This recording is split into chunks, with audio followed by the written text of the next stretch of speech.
sembahyang apa gunanya walaupun hidup 1000 tahun kalau tak sembahyang apa gunanya.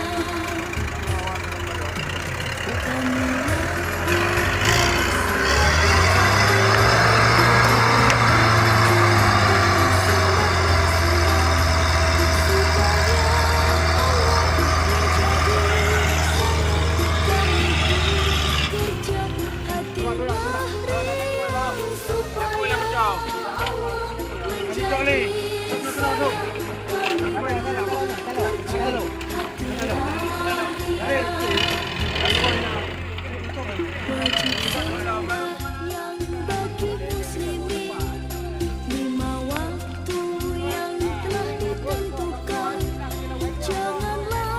jangan kita tinggalkan karena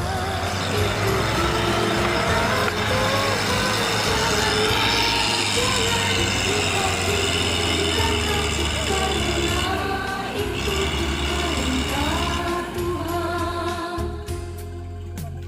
Di dalam kubur kita sendiri, tiada lagi yang menemani. Bila tak taat pada Ilahi, niscaya siksa menimpa diri. Bila tak taat pada Ilahi, niscaya siksa menimpa diri.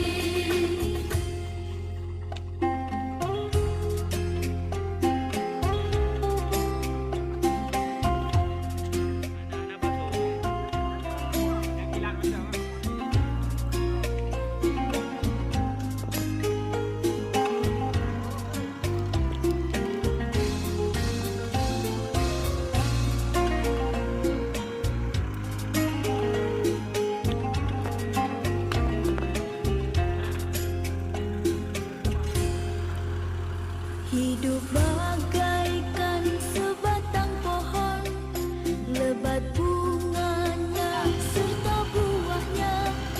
Walaupun hidup 1000 tahun, kalau tak sembahyang apa gunanya. Walaupun hidup 1000 tahun, kalau tak sembahyang apa gunanya. Kami bekerja sehari-hari dengan walaupun hidup 1000 tahun, kalau tak sembahyang apa gunanya. Walaupun hidup 1000 tahun, kalau tak sembahyang apa gunanya. Kami lakukan sembahyang fardu 5 waktu yang telah ditentukan.